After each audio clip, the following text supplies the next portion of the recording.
Silvally-Electric is better than you think, and I am about to prove it. I've really enjoyed these mixed tier Wi-Fi battles in Scarlet and Violet, so I thought why not bring it into Sword and Shield for a new challenge. Don't worry, Silvally's not the only one having fun. Let's jump into this battle and see how it went down. To say we're about to have fun with this team is an understatement. Kyogre, Zeraora, Marshadow. My opponent has the threats. Oh, did I forget Zacian Crown? How could I possibly forget the best Pokemon in Sword and Shield? I've got a really cool mixed tier team, and let's get into it as we go, and I think you'll really enjoy it. So let's get into it. So this is going to be going into looking for Zamazenta, the Galar champion. So this is, back now that everything is infested with all of these different hacked Pokemon, or Pokemon that are trying to be traded for other Pokemon and such. Of course, he's going to get the Intrepid Sword boost as I start this battle off with Galarian Stunfisk. Man, I tell you what, I really went out of the way for these mixed tier teams. I really enjoy the game a lot more this way. And you might see some Pokemon you really like as well. Now, I'm thinking, okay, I don't know how well I can take a close combat. Not at all. But I was thinking I would at least try to go for an Earthquake on this thing. On the plus side, it does lower his special defense and his defense. So that is very helpful for what is going to occur next. I do have Thwackey, Shuckle, Silvally, Skuntank, and Butterfree. My thought process is, okay, I could get some hazards up probably with Shuckle, but not only that, Butterfree quad resists close combat. And unfortunately for my opponent, Sword and Shield has one of the most broken mechanics in all of Pokemon history. More broken even than Z-moves, more broken even than Megas. If you want to think of it, this is kind of like a mixture of Megas and Z-moves. My opponent goes for a Swords Dance. I'm hoping that he does that instead of attacking me straight away, and this works out perfectly because we are going to go for a Quiver Dance. And I don't know if you know how fast Timid Butterfree is after a Quiver Dance as opposed to a Zacian Crown. But I was like, I think I'm like a couple speed points higher. Please. I get the Sleep Powder off. I've got the Compound Eyes, and this massive threat goes to sleep. I no longer have to deal with this thing, at least not for a couple of turns. We'll definitely subdue him if that's what we're looking to do.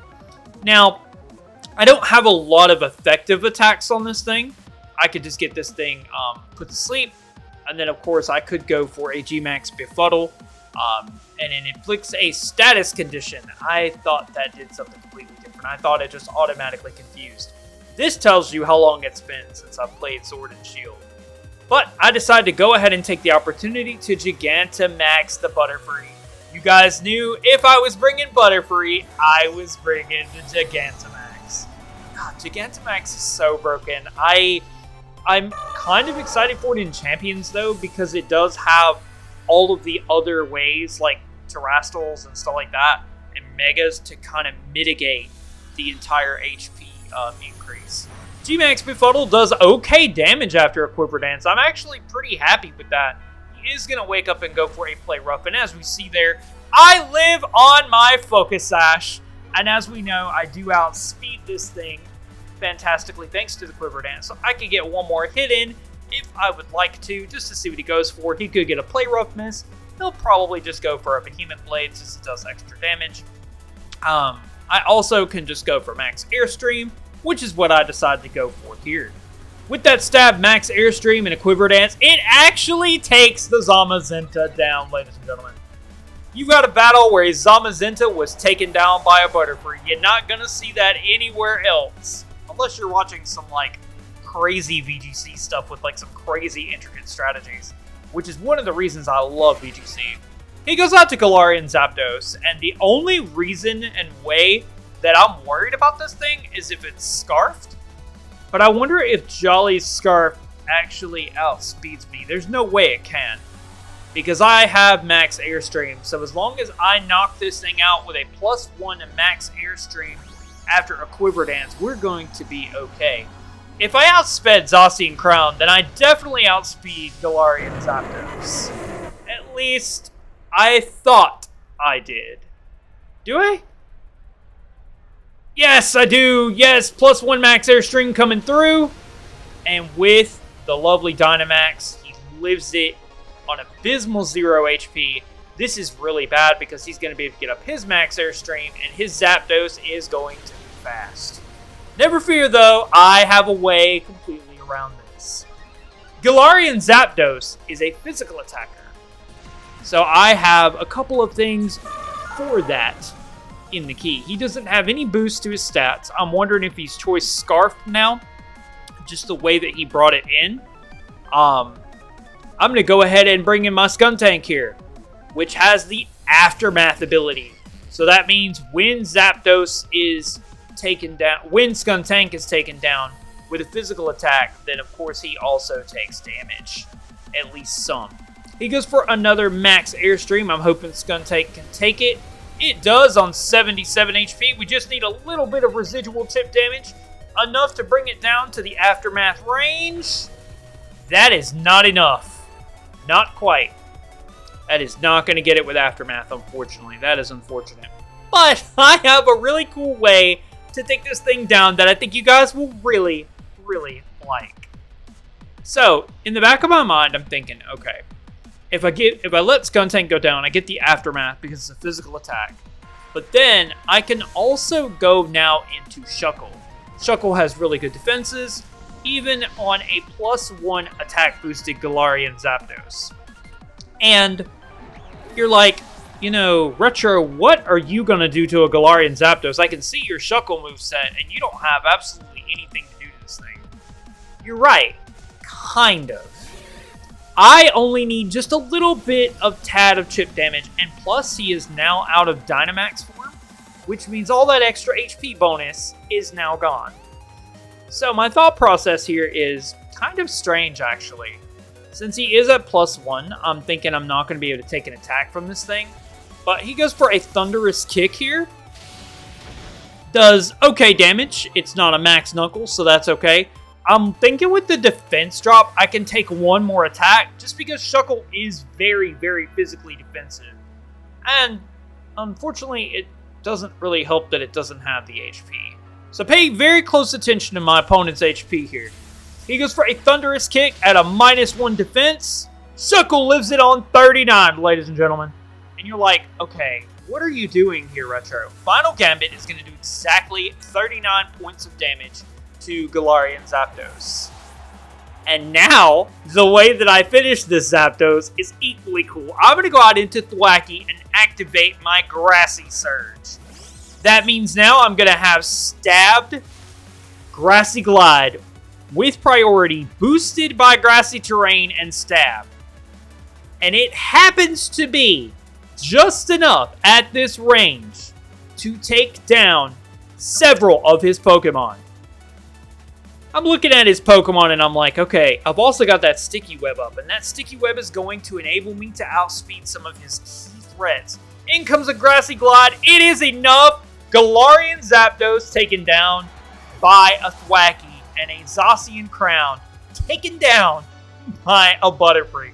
Guys, if that doesn't deserve a like and subscribe and a comment, I don't know what does. Next, he's going to go out into Zeraora Shiny. Nice and shiny. Nice and square shiny at that. But he is lowered by the speed of the Sticky Web. And what if I told you I'm going to go ahead and go for a Swords Dance. In comes a Blaze Kick, which he actually misses.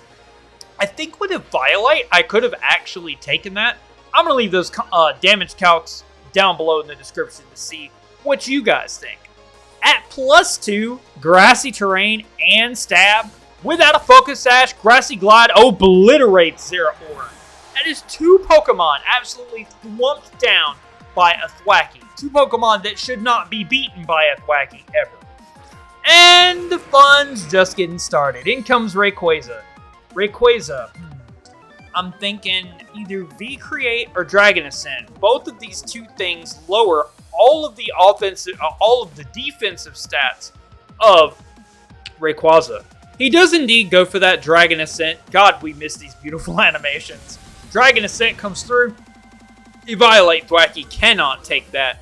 But of course, it does lower the defense and the special defense to the Rayquaza. And that, ladies and gentlemen, is going to give us the opportunity we've been waiting for all game. In comes Silvally-Electric. Shiny at that.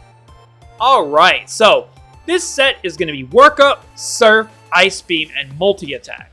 Multi-Attack actually is the type depending on what memory Silvally is holding, in this case, Electric. So we've got Bolt Beam coverage plus Surf. Ice Beam is enough.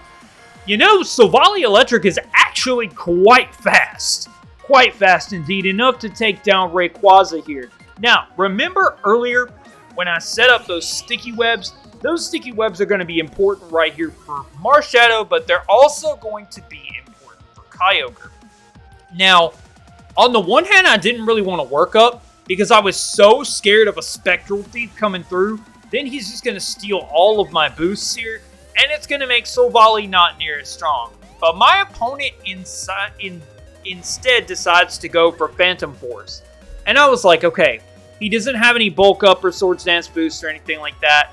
And Silvally has a pretty nice natural bulk. Enough that I outspeed, go for a Work Up. That is a +2 attack and special attack on my Silvally-Electric. I am hopefully going to be able to take a Phantom Force if I can, which I can very, very nicely, over half. So now at +2, we're going to go for a stabbed electric memory, electric stab boosted Silvally-Electric multi-attack. We are going to absolutely eviscerate that Marshadow from the playing field. And his final Pokemon is Kyogre.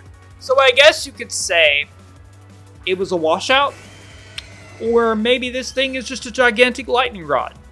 Either way, I'm super excited to tell you that we are about to electrify this thing. Inspire and electrify. Kyogre is going to go down to a +2 multi-attack. Thank you guys so much for watching. Thank you guys for the support on Shiny Caradon and Miraidon. And I thought this was a cool electrical mixed tier battle to follow it up with. Take care, and I'll see you sooner than you think.